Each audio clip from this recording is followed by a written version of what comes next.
Hola, en esta oportunidad no voy a comentar y a leer ningún libro específicamente de ningún autor, eh, sino que mi intención es retomar algunas partes de un seminario que diera en forma presencial hace un tiempo en Gonet y en la ciudad de La Plata sobre los cuentos de Jorge Luis Borges.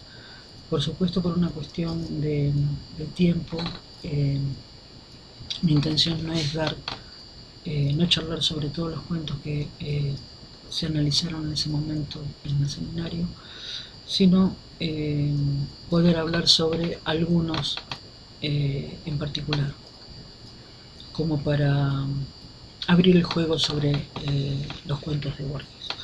Para, tanto para el seminario como para esta oportunidad, me baso principalmente en la lectura de años de Borges, de los cuentos de Borges, y tomo como crítico principal sobre la obra de Borges a Ricardo Piglia, y tomo también algún ensayo específico sobre un cuento específico de Borges realizado por el doctor Pedro Luis Barsi. Así que en base a estas tres lecturas, podríamos decir, eh, voy a charlar brevemente sobre tres cuentos específicamente. Plantea Ricardo Piglia en sus charlas sobre Borges y en algunos de sus libros de ensayos sobre este escritor, que la literatura de Borges, los cuentos de Borges, pueden analizarse o caracterizarse según el linaje de donde proviene. Es decir, para que quede más claro, Piglia plantea que Borges hereda de parte paterna y de parte materna dos linajes que se cruzarían en él y se unirían en él. Es decir, que se juntan lo académico, la cultura erudita por parte de la familia paterna, con el militar que pelea contra los indios, el militar que de algún modo pelea para liberar el país del ataque indio, que viene por parte de su madre. En estas dos líneas, de dos linajes distintos, Piglia plantea que hay cuentos de cuchilleros y cuentos académicos. Los cuentos de cuchilleros, por supuesto, serían los que vienen de esta línea materna. También lo que plantea Piglia es que en Borges se cierra de algún modo, o él intenta cerrarlo, esta división, este tema recurrente en su familia de civilización y barbarie. Y que también hay en estos cuentos de Borges una línea tradicional que puede relacionarse con la memoria épica de nuestro país, los cuentos de cuchilleros, y por otro lado hay una línea que se relaciona con la biblioteca del padre, los cuentos académicos.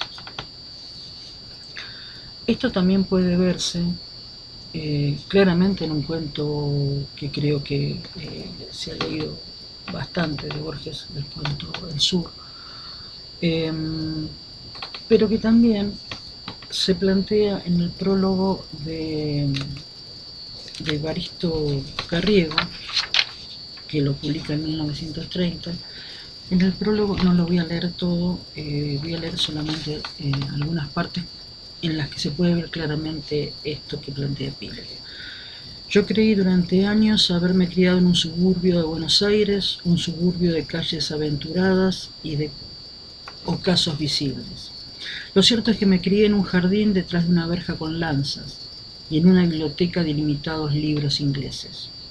Y más adelante dice: ¿qué habría mientras tanto del otro lado de la verja con lanzas? ¿Qué destinos vernáculos y violentos fueron cumpliéndose a unos pasos de mí? en el turbio almacén o en el azaroso baldío. ¿Cuál fue aquel Palermo o cómo hubiera sido hermoso que fuera? Acá se ve claramente esta división, estas dos líneas.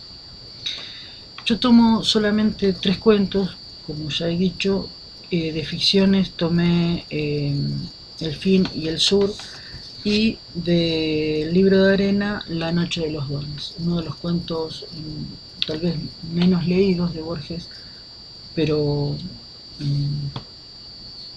más hermosos en su trama, me da la sensación.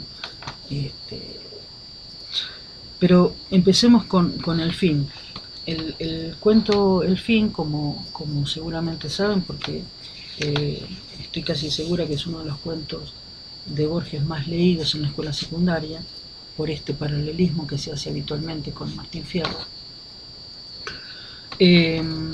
Plantea Barcian en el ensayo que escribe que este cuento podría llamarse no solamente El fin, sino también Canto 34 de la Vuelta de Martín Fierro. ¿Por qué? Porque lo que plantea Barcia es que Borges nunca le perdonó, entre comillas, a José Hernández que su obra terminara de la manera en que termina. Es decir, que él no puede entender como un hombre delincuente, como lo considera Borges, un asesino, un desertor, terminara sus días como un viejito bueno, rodeado de sus hijos, y que la ley nunca lo ha alcanzado.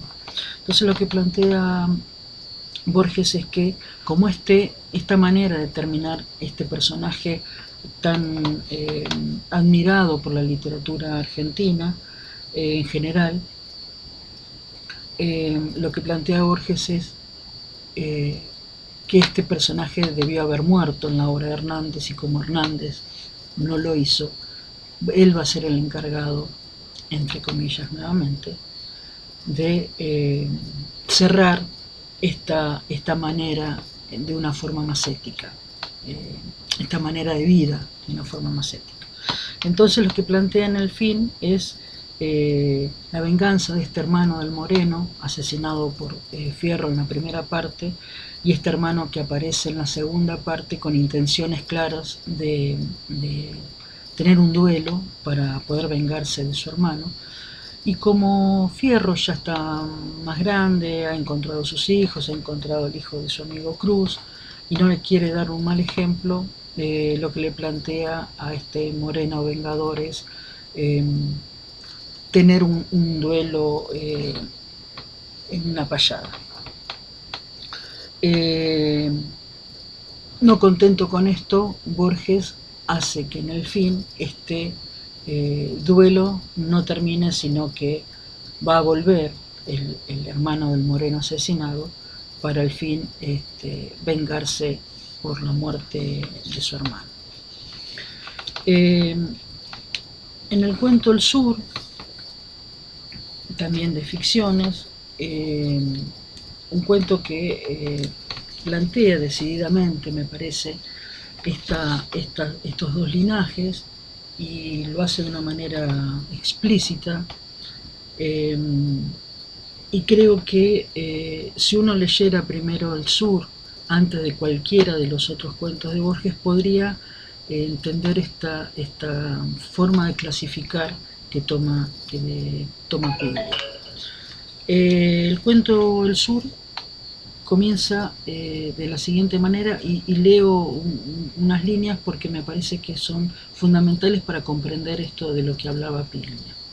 El hombre que desembarcó en Buenos Aires en 1871 se llamaba Johannes Dachmann y era pastor de la iglesia evangélica. En 1939, uno de sus nietos, Juan Dachmann, era secretario de una biblioteca municipal en la calle Córdoba y se sentía hondamente argentino. Su abuelo materno había sido aquel Francisco Flores, del 2 de Infantería de Línea, que murió en la frontera de Buenos Aires lanceado por los indios de Catriel.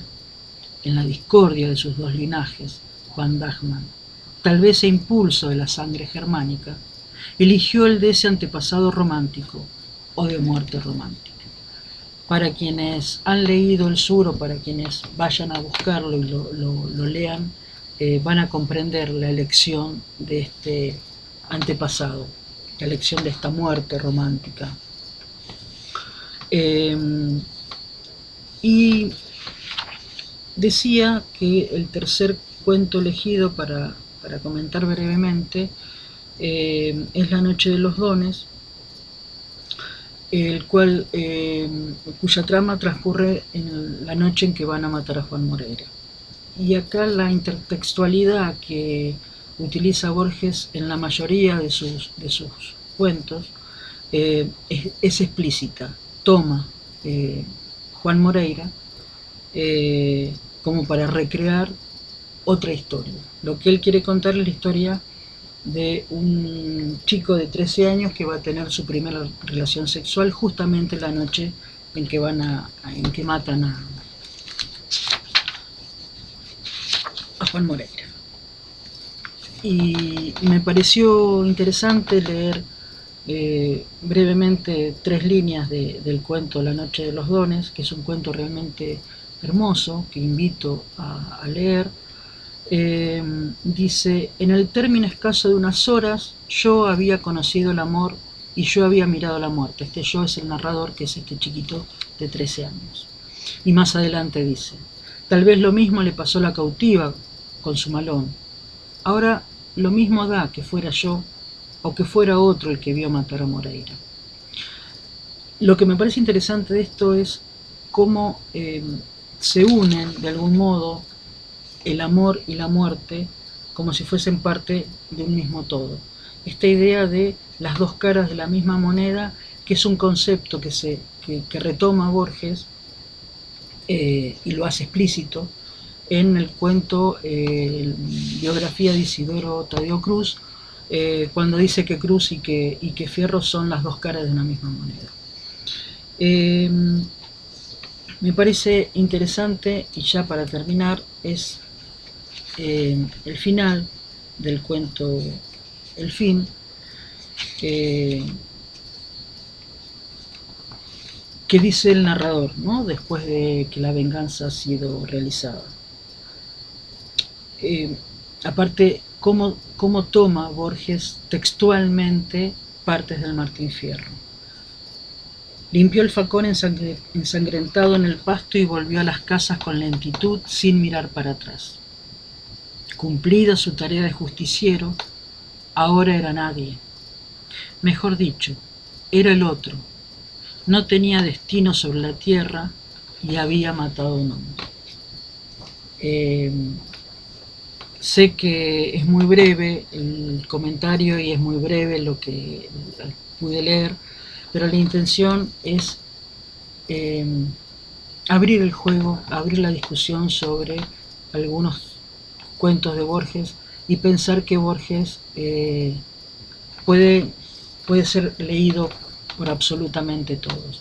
Tal vez la manera en que se empieza a leer los cuentos, principalmente de Borges, hacen la diferencia. Yo agradezco en lo personal haber tenido como profesora al doctor Barcia, quien en sus clases invitaba a la lectura de Borges de una manera que nos resultó fácil a todos poder leer los cuentos de Borges.